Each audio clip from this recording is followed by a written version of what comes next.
Yay, how fun. Isn't this great? It sure is. It's awesome. Wonderful.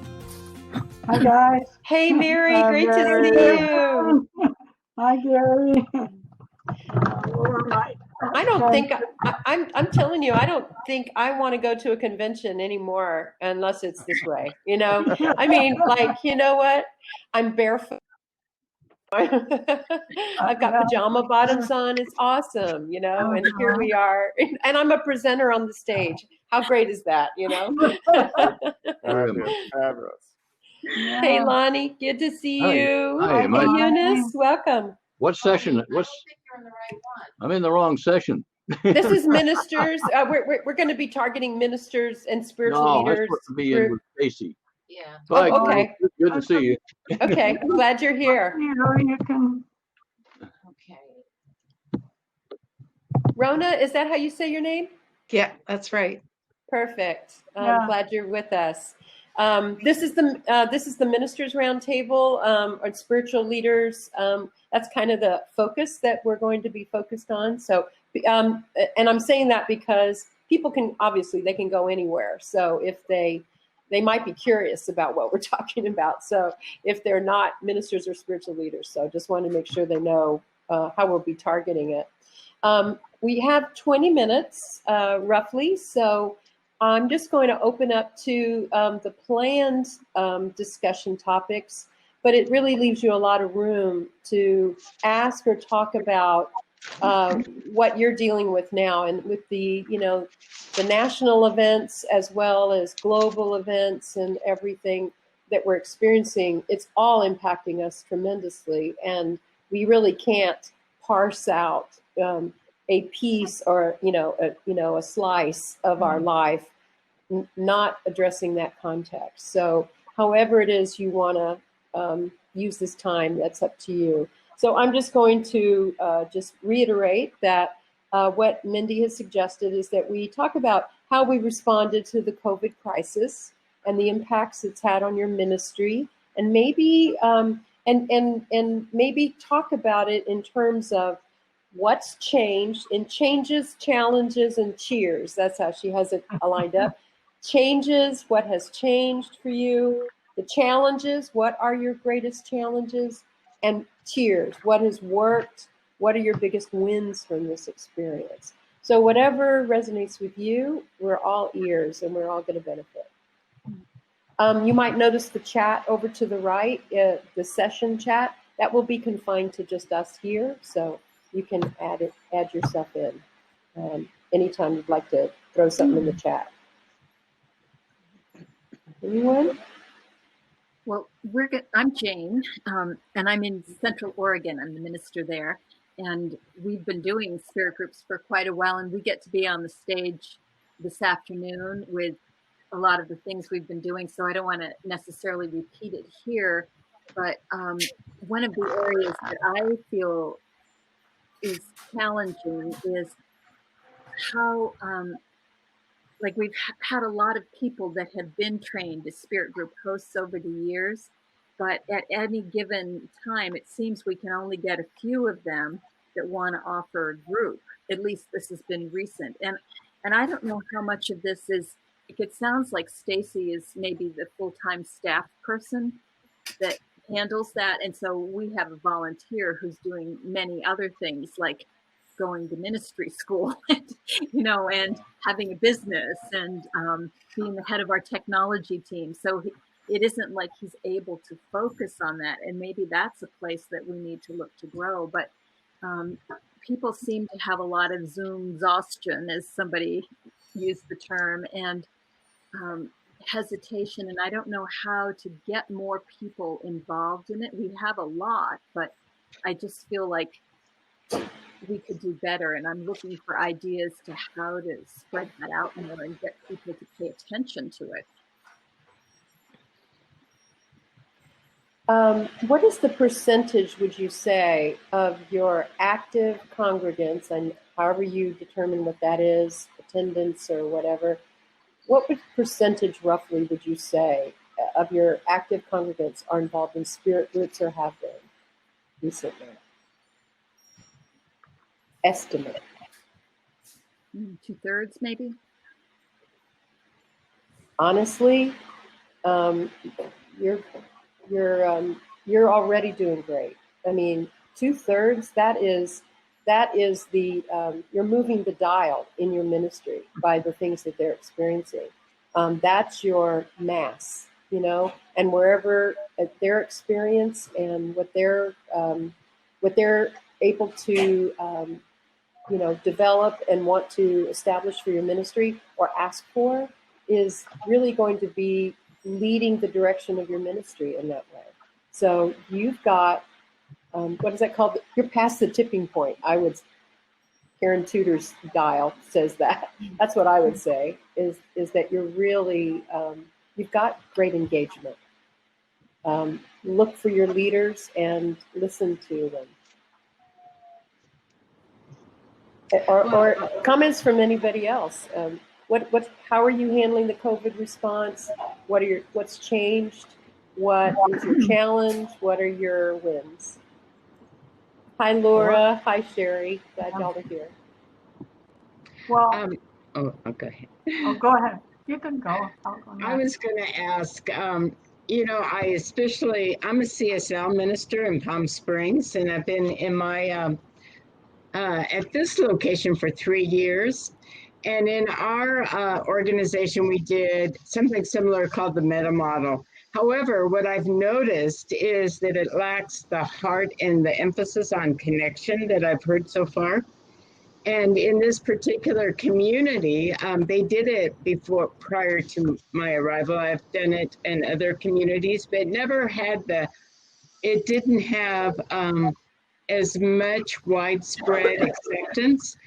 And I think, and I'm so aligned with everything that Michael talked about, this whole sense of connection. And so what has changed since we immediately went online? There's been a lot of blessings, but I've had this really deep desire to create opportunities for intimate connections online and how to do that. And I think that's what attracted me to sign up for this retreat. And I'm just loving everything I'm hearing. And so I want to reintroduce it, but in a whole new way. And because I think we're getting so many more people online. We usually got around 95 to 100 people on a Sunday in person. And now we're getting, you know, anywhere from 250 to 300. And I feel like a lot of the people are out of the state, you know, because I've served in 5 different states. So I'm noticing that my congregation includes some of those other locations. And I want to have a way to encourage them to be a part of our local community and to be fed and connected, because my local community here is so loving. But how do we recreate that online? And I think the spirit group sounds really wonderful. So I guess my question is there a way to introduce this whole concept again in a fresh new way? Because I know there's been some comments when I brought it up in the past, and I wish we had it in place right now. I think it would be really beneficial. How to reintroduce this whole idea in a way to engage the greatest number of people. And maybe there's some training or materials that we can purchase or whatever to reintroduce the concept, but, you know, using it more from a community connection and collaboration and serving one another and lifting one another way that you've all talked about this morning. I just really see the need for it tremendously. I know that Mindy has a whole program that is designed. It was called Launch, I think, and it was a 1-year program to walk people through the process and do a lot more hand holding. And I would hope he's going to talk about that today, but I don't have the schedule dialed in my head, so I'm not sure. Okay. I agree. I agree with that. She really makes it so that people can wade in to it and introduces the 5 disciplines and the structure of spirit groups. There, as a minister, I can tell you, I listened to spirit groups and I was like, oh, I don't need that part. I can do this, and we can do that in our place. And we have one of those. You know how you just kind of like you get a little proprietary and you think, oh, I don't have to buy the whole package. But spirit groups works best because the whole package works together and draws all of the elements and the building capacity in people and challenges where they have some resistance, to doing service projects. There are groups that say, oh, we don't do the service project. It's like, no, it is an important part of your program. Think of some way in which y'all can operate. So the thing itself is, and how to appreciate how those pieces work together is included in the launch. But Eunice, you know what I would support you in doing? I would support you in speaking directly to the heart of their loneliness, of their confusion, of their questioning, of their fear, of how things are changing, just their aloneness of feeling disconnected and unsure about where things are going.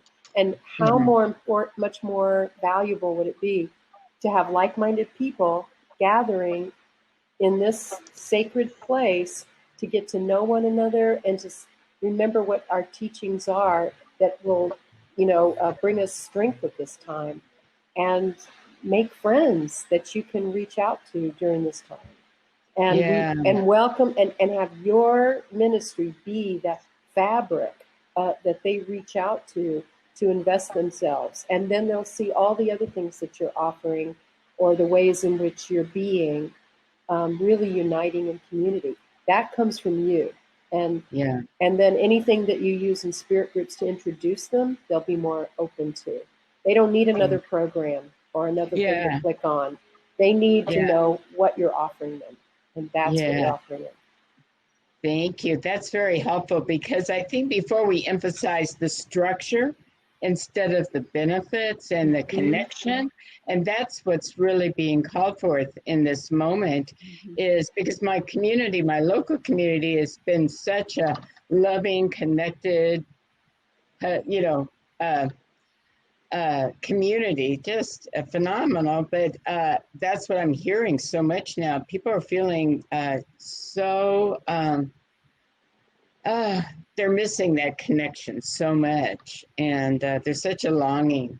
And so I think we need something that will provide an opportunity for that connection. And we do some different, groups online and stuff, but it's not a concerted program. But I think it's what you said, to speak to the loneliness and the deep connection. Yeah. Thank you so much. Sure. You'll sell them. You'll sell them on you and your ministry, and they'll click as they need to. What's going on in y'all's ministries? What wins? What's changed? Rona. Okay. Well, greetings from Unity of New Westminster, British Columbia, Canada. There's a bunch of Canadians on this call, which is very cool. We are not part of spirit groups. I attended Mendy's workshop last year and was intrigued by it, but I was just newly ordained last year, and there were too many other things facing my units of energy. So I thought I'd wait until this year. And of course, then thank you, COVID-19. So changes, and I think it's wonderful because this is the perfect storm for this to actually unfold, I believe. Changes for us have been, thank goodness we were already streaming online. So that shift to streaming online from a different location instead of the sanctuary was relatively smooth. We realized that many people, though, were not on Facebook. And so one of our administrators created a Zoom account, and now he shares his Facebook Live on Zoom so that those who aren't comfortable with Facebook can still go on. We took our prayer service, which was every Thursday. We took that online through Zoom only, and also do a check-in period on Tuesdays for an hour of just drop in and chat. And at the beginning, that was something that was very well attended, but now without any structure, and as people are starting to sort of settle into this newness, the attendance for that and the interest for that has dropped off. We actually in British Columbia are in the phase of reopening. We've only, pardon me saying this, but we've only had about 176 people die. And that sounds disrespectful to those 176, but compared to what we see going on everywhere else, we're actually managing very well in this province. And so we're at the point where we have permission from the health authorities, who have been very careful. We've had the permission to reopen based on capacity and physical distancing. Tomorrow will be my first day doing a service live from the sanctuary again, but I will be doing it to an empty room. Anyway, so challenges has been to try and keep that connection.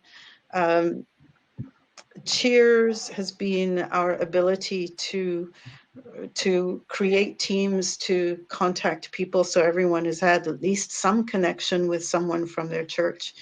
And for me, the opportunity is how do we springboard from this into something that has more meaning and more deep connection. That doesn't necessarily mean being physically together. Thanks. That's me. Well, this is certainly an exciting forum. Thank you, Mary. I'm Reverend Gary Kanye at Unity of New Braunfels in South Central Texas. And I was blessed. I've been here for a year and a half. And we launched, joined the fall launch, and I had 24 people go into the training program. And when we launched, we did a full pilot with them so that everyone had a full experience. And when we launched in January, much enthusiasm and lots of groups, and those groups did that first session, and then COVID hit, and then each of those groups opened up to more people, went on Zoom, and each decided on a book to do a book study with the Spirit Group model. Also, we've been teaching throughout, been offering all the classes in the Spirit Group model, even our new member class, using the Spirit Group model, which has been so powerful and so wonderful. So there's a cohesive, we use all those elements in everything. So change is, everything's changed with our way of being, but we have continued, we fortunately had live stream up and running, and we live stream from the sanctuary. People love seeing the sanctuary, even if they can't be there. And we're not opening anytime soon. The challenge, I think the biggest challenge has been some people's reluctance to do Zoom or to do the electronic, the technical stuff.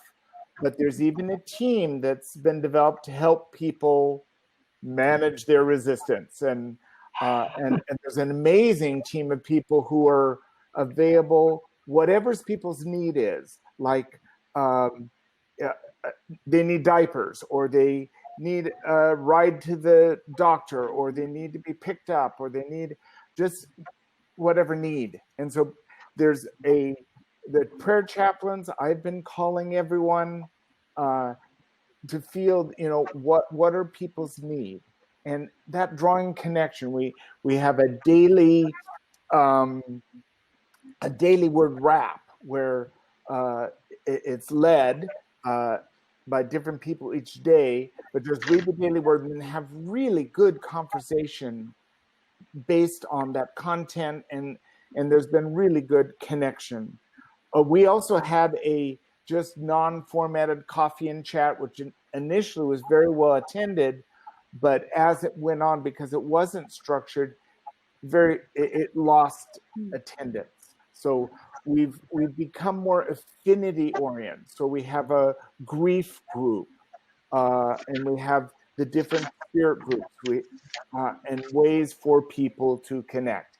We also have great success by having a Zoom virtual foyer. So 40, 50 people get in the Zoom room and just visit like they're in the lobby. And it's been amazing for that connection and seeing people's face and the laughter and oh, hi, how are you doing? What's this? It's good. And then after the service, we have a Zoom meeting that's talk about the talk or make comments or ask questions, which has been a very good format for people to share with COVID and with the violence, the racism, and these issues. Also, what's come out of this is we have a Wednesday healing and meditation service that's a new thing that's live streamed, and that's also been a place where we've been able to have speakers and action plan for dealing with things. We're going to bring in the sheriff and have a question and answer. How do you deal with training against racial profiling and everything? There was a wonderful peace vigil in our community that was so beautiful, and our community is just so blessed to have this opportunity. Many of our church members were there, and we are actively serving the greater community. And also with our live stream, we've got people who are joining our C classes from many places that we never even knew or heard of them before. They've never been to New Brunswick before. They just found us, and then they wanted to take the classes as well. So I think having the spirit groups as part of everything is bringing this post-ray connection. It's beautiful. Thank you. I'll go next. Hey, Mary. Hi, good to see everybody. Click twice to, anyway, I would say, that we've been doing the spirit groups for I'm Mary Masters. I'm at Unity of Buffalo. I've been here for 18 years. I think we've been doing spirit groups for about 2 or 3 years. We kind of eased into it with some trial things, and then we've been maybe formally in the program a year and a half. And I do feel like it's working really well. We're blessed to have 2 really strong leaders, Lonnie and Millie, a married couple that really have been champions of this. And so, what's changed for us since the pandemic is well, anyway, everything's online. Yeah, I see 1 minute. I think the biggest, maybe the challenge right now is we've got 5 really strong group leaders, and we'd like to add some more group leaders. So that's one. And then working with some of our people that don't have internet access. Cheers for, people that have been really supporting each other for whom this was a new experience, to help them to get online. Also, I've been thinking my Sunday lessons to go along with the spirit group topic each week, and makes my job a lot easier. And I think it's been, good I feel like we're all going through it together, whether you're in a spirit group or not. And the getting more of our people to be out doing something in the community has been a wonderful. This has really pushed more people to do that. And we're continuing something this summer called Awakening. That'll be on the spiritual. Mary, just 1 second. I just want to let you guys know this is the end of our session. I'm thinking, I don't know if it's going to automatically delete, knock us out. If it doesn't, we get to stick around. But it looks like the stage is live, so they're going to be encouraging us to move back and do debrief. So Okay. I didn't mean to cut you off, Mary, but I didn't know how Oh, this no, that's fine. how this jig was going to happen here. Complete. Yeah, no, I wonder. ourselves. Make sure there's time for everybody else to, okay. I'm complete. Thank you.